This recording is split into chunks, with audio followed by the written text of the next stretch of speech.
My name is Max, and today I'm going to be showing you the extreme additions my partner Edgar and I have made to the NBody project for CS61B. So here we have added some elastic collisions by implementing respective formulas, as well as the option to change and modify a constant of elasticity, which, as you can see in this example, super inelastic collision causes the planets to stick together, while, as you saw in our previous examples, they bounced off. Here we can see once again we have some inelastic collisions occurring between Mars and the Earth.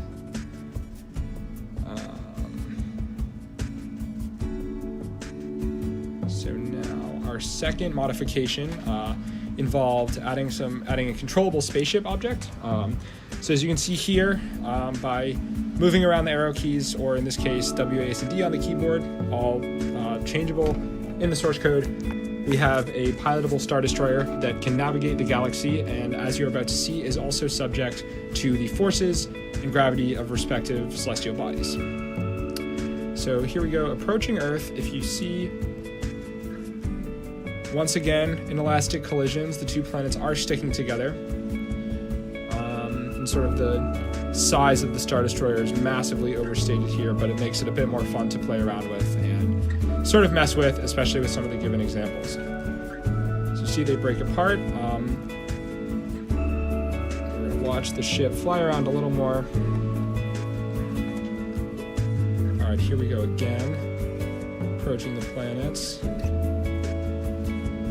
Now this time you'll see the collisions are elastic, so we're able to kind of bump the planets out, knock them around, which makes the simulator a little more fun to interact with.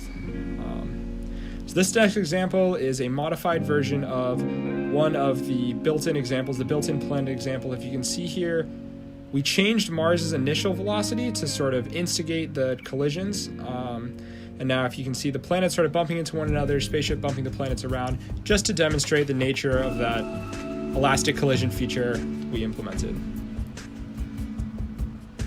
Another example, planets moving around, Earth gets sucked into the orbit of the two suns, and now the starship's in. Also, if you can see, its trajectory is kind of modified by those two suns, massive celestial bodies, strong gravitational attraction. So we're just going to sort of watch them rotate out.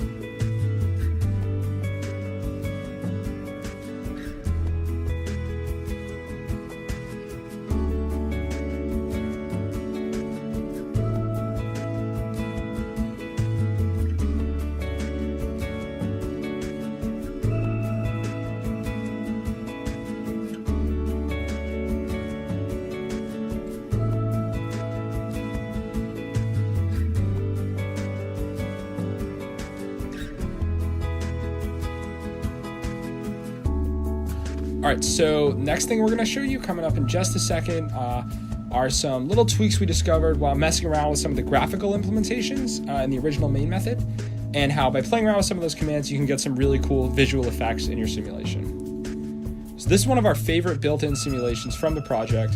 Now if you can see here, we sort of figured a way to let the planets kind of trace themselves, which creates this really cool like animation of sorts that can be really sort of hypnotic to watch.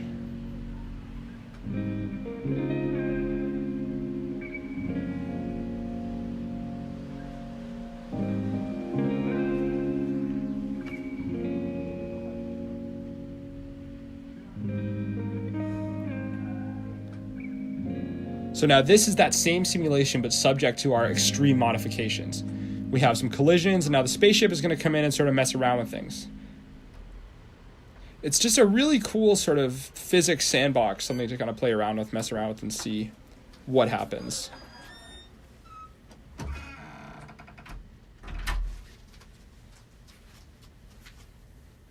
And lastly, no CS project would be complete without something like this.